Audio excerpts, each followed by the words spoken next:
Hola, soy Nuria Jabaloyes. Hoy dentro del MOOC de Psicología Médica en Oncología vamos a hablar sobre la intervención emocional con el paciente oncológico.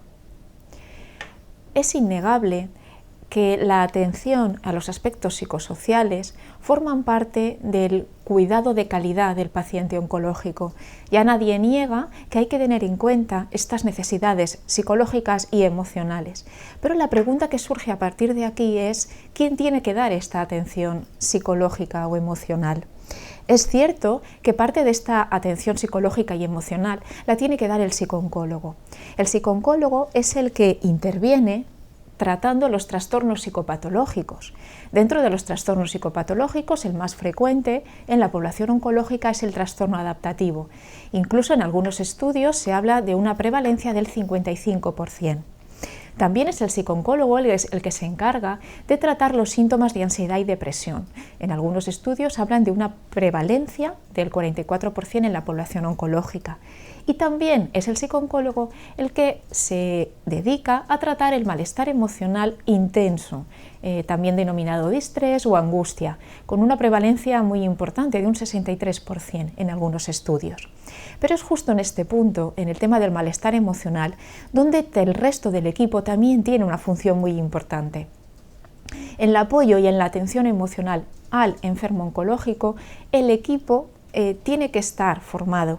El resto del equipo, no solo el psicooncólogo, tiene que tener una formación básica, incluso diría específica, para poder atender a estas necesidades emocionales. El proceso oncológico conlleva una serie de emociones y esas emociones en algunas ocasiones son difíciles de gestionar. Sabemos que hay dificultades a la hora de manejar estas emociones. Las más frecuentes serían las que ahí aparecen: rabia, tristeza, miedo, ansiedad, negación, culpa. Durante todo ese proceso podemos encontrar dificultades en ese sentido, en esa gestión emocional. En estos minutos vamos a centrarnos en las dos primeras por ser las más frecuentes, en cómo intervenir en la rabia y en la tristeza. Antes de hablar, de centrarnos en estas dos emociones, me gustaría hablar de unas generalidades en cuanto a las emociones básicas. Es habitual hablar de las emociones como positivas y negativas. Hablamos de emociones positivas cuando nos referimos al amor, la ternura, la alegría, y hablamos de emociones negativas cuando nos referimos, por ejemplo, a la rabia, el miedo o la tristeza. Esto no es así. Es decir, todas las emociones son necesarias. No hay emociones positivas y emociones negativas.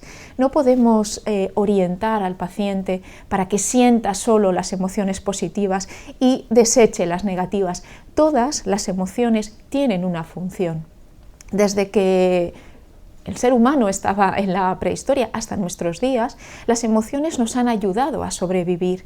Por lo tanto, cuando aparecen, tienen un sentido, sirven para algo, tienen una función clara para la supervivencia de la especie incluso, y esto tenemos que tenerlo en cuenta.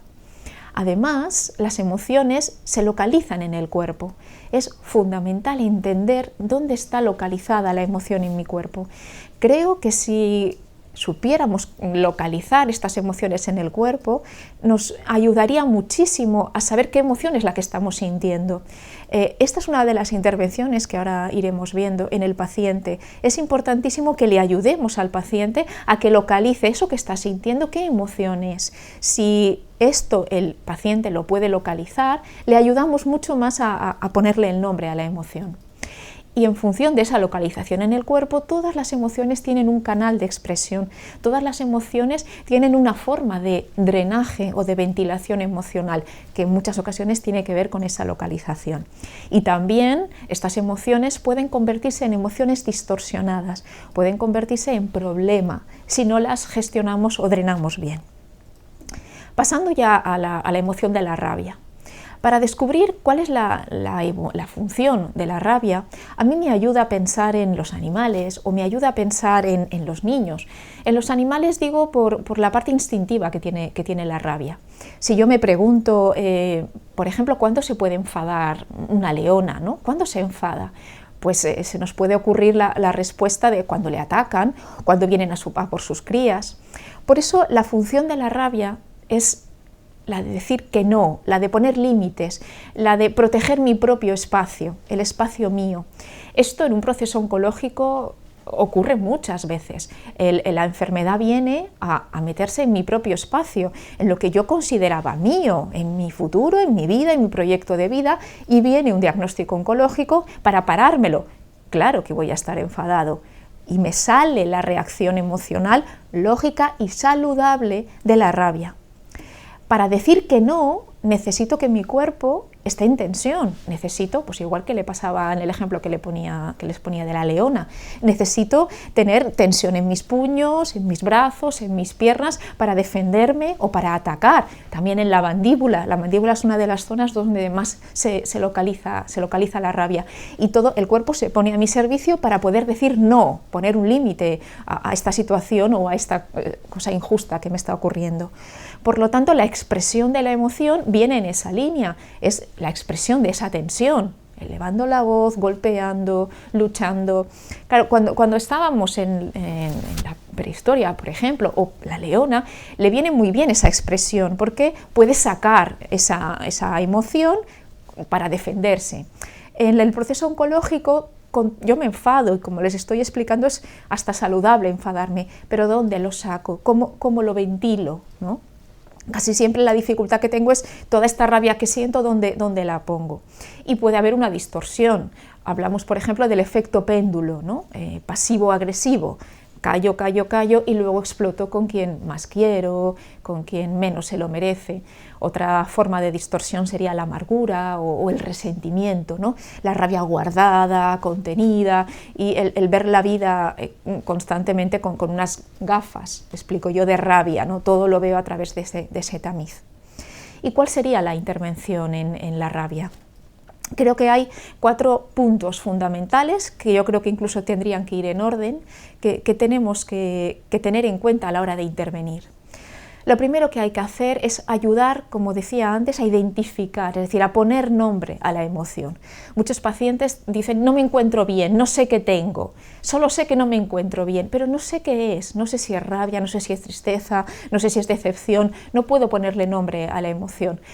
Algo que los profesionales de la salud, de la oncología, tenemos que hacer es ayudarle a ponerle nombre.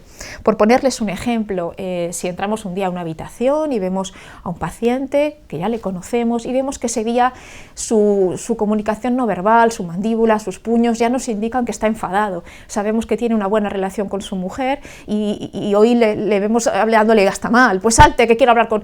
Y le vemos así como enfadado. Una de nuestras principales intervenciones sería ayudarle a ponerle nombre. Tal vez cuando estemos a solas con él, decirle, hoy te noto tenso, hoy veo que aprietas más los dientes. Pues claro que aprieto los dientes, hoy no he dormido bien. ¿No has dormido bien? Hoy no he dormido bien, es que ya no puede ser, es que llevo muchos días. Intentar, a través de las preguntas y de los reflejos, que al final él ponga, pues sí, estoy enfadado, que él diga, estoy enfadado, tiene rabia, siente rabia, para que la persona entienda que eso que le está pasando se llama así, se llama rabia. Una vez identificada la emoción, lo importante es legitimársela. Esto no significa darle la razón, no es decirle, sí, tienes razón, no, es como apoyar que es saludable esa emoción, es decir, claro que estás enfadado, llevas mucho tiempo sin dormir bien, por ponerle el ejemplo anterior. El dolor que sientes no deja dormir. Eso claro que tiene que provocar enfado. No es que te dé la razón, sino que te doy el derecho a sentir esa emoción. No te la juzgo, sino que te doy el derecho a sentirla. Es importantísimo en la rabia, como tercer punto, reforzar el que se autocontrole. Por ejemplo, si hemos visto que hablaba con un tono forzado a su mujer, podemos decirle, ¿cómo te sientes cuando ves que hablas así? O, pues no me siento bien, ¿cómo me voy a sentir? Y claro, y cuando estaría bien que entonces pudieras controlar o estar de otra manera, pues claro que estaría bien. Y entonces justo pasamos al punto siguiente, que es ayudarle a cómo puede sacar esa rabia, cómo puede encontrar otro canal de expresión de esa rabia para que luego no necesite o no esté tan cargado de rabia y lo tenga que cargar con su familiar. Entonces, estos serían los 4 puntos fundamentales. En cuanto al canal de expresión, muchas veces las personas ya tenemos en nuestro pasado formas de sacarla. A lo mejor no somos conscientes, pero a través del deporte o a través de caminar, o bueno, yo me daba 3 gritos y ya me lo quitaba de encima. Si la persona en el proceso oncológico puede usar el recurso que utilizaba anteriormente, perfecto, y si por el estado de salud en el que está no tiene ese recurso disponible, tenemos que acompañarle ayudándole a encontrar otro recurso de expresión. Entonces, estos serían los 4 puntos fundamentales en cuanto a la intervención de la rabia. Pero hay que tener en cuenta otras cosas a nivel del propio profesional. Es decir, entrar a una habitación en la que hay un paciente enfadado, a veces puede enfadarte a ti mismo. ¿Para qué tengo yo que aguantar esto? Aquí hablamos del efecto palomita, es decir, es importante reconocer qué me está pasando a mí, porque el efecto palomita es que el enfado del otro hace de catalizador sobre mi propio enfado. Y es fundamental que el profesional esté autorregulado, conociéndose, estoy notando esto en el estómago, entonces yo también me estoy enfadando. Para nada hay que decir frases como cálmese, sea razonable, no tiene que estar usted enfadado, porque eso lo único que hace es enfadar más. Y además el paciente se siente juzgado, se siente no comprendido. Frases de ese tipo no ha lugar en estas intervenciones. Y como profesionales tenemos que cuidar muchísimo la comunicación no verbal, nuestro tono de voz, incluso la mirada.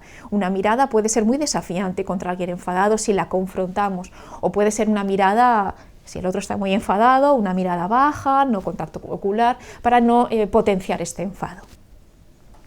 Pasando a la tristeza.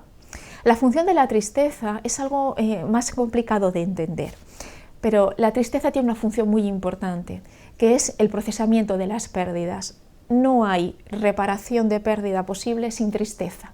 La tristeza nos ayuda a elaborar nuestros asuntos pendientes, nos ayuda a despedirnos, nos ayuda a decir adiós a lo que vamos perdiendo. Y en la enfermedad oncológica, en el proceso oncológico, hay muchas pérdidas, pequeñas o más grandes: la pérdida de la salud, la pérdida del pelo, la pérdida de mi mama, la pérdida de mi capacidad de hacer las cosas sola. Hay muchísimas pérdidas. La tristeza se localiza en diferentes zonas. Las más comunes es sensación de opresión, de nudo en la garganta o de presión en el pecho. También hay quien habla de una sensación de vacío interior. Como les decía anteriormente, es importantísimo que el enfermo localice esto que es, cómo se llama, qué emoción es este síntoma que estoy sintiendo. Y la expresión de la tristeza es el llanto, es la máxima expresión, pero también se puede hacer hablando, escribiendo, compartiendo, pero sacando todo lo que sea, no quedármela para mí mismo, sino expresarla y sacarla. Y también la tristeza se puede distorsionar y puede dar lugar al victimismo, a la autocompasión, a la autolesión, no solo física, no solo hacerme daño a mí mismo, sino también con culpa o con crítica destructiva. ¿Y cuáles serían las intervenciones recomendadas? Como hablábamos anteriormente con la rabia, lo primero es identificar y localizar en el cuerpo. Por ponerles un ejemplo, ¿no? Si entramos a una habitación con un paciente y le vemos replegado en sí mismo, casi tapado con la sábana, como sin ganas de nada, intentamos interactuar con él y dice: hoy no tengo ganas de nada, hoy no me interesa ni la televisión, hoy no me apetece nada. Intentar ayudarle a que vaya poniéndole nombre. Hoy estás desinteresado, sí, es que esto ya dura mucho, es que ya no puedo más, hoy no te apetece estar en contacto con el mundo, no, hoy estoy cansado, ya estás cansado y estás desinteresado. ¿Qué emoción es esa la que puede estar detrás? Para que él llegue a decir: pues estoy triste. Estás triste, ya la hemos identificado. ¿Y cómo la notas en el cuerpo? Pues con una sensación de que no tengo ganas, de que estoy cansado y que además parece que aquí tengo como una opresión que no me deja levantarme, ¿no? Como les decía, igual que en la rabia, hay que legitimar. Lo que les digo no es darle la razón, sino dar permiso. Estás triste porque esto está durando mucho, porque has tenido muchas pérdidas desde que todo esto empezó. Entonces, legitimar la tristeza. Y en En la tristeza es fundamental permitir el desahogo emocional, permitir o el llanto si se produce, aquí el darle el pañuelo, el estar ahí callado, ayuda mucho a que la persona entienda que le estoy dando permiso para que se desahogue, ¿no? Sin cortar. Muchas veces intentamos tocar y lo que hace es que eso le para, ¿no? Sino permitir que vaya saliendo el llanto. Si no llora y solo habla, también se puede expresar la tristeza solo hablando. Es fundamental en el profesional mantener los silencios. El profesional se suele sentir muy incómodo ante un silencio largo, pero en la tristeza el silencio es fundamental. En la rabia también lo es, pero sobre todo en la tristeza, porque hay como mucho mundo interior, ¿no? Y la persona necesita, como todo tiene otro tempo, otro ritmo en la tristeza. También, como hablábamos antes, en la rabia hay frases que no nos ayudan nada. Por ejemplo, tranquilo, que todo mejorará seguro, va a ir todo bien. No lo sé si va a ir todo bien. No dar falsas esperanzas porque no me ayuda a decir seguro que va a salir todo bien. No lo sé, no me saques de mi tristeza. En general sería déjame en mi tristeza, acompáñame a desahogarla y desde ahí ya salgo yo solo, pero me tienes que dejar y permitir estar ahí. Y por último, tanto una emoción, la rabia, pero sobre todo la tristeza, cuando el profesional que no es el psicooncólogo está atendiendo a una persona que está triste, es muy importante que vea cuándo es tristeza no gestionada y cuándo podemos hablar de otra cosa o podemos hablar, por ejemplo, de una depresión o síntomas depresivos. Y es ahí cuando el profesional de la oncología tiene que saber derivar adecuadamente. Hasta aquí, gracias.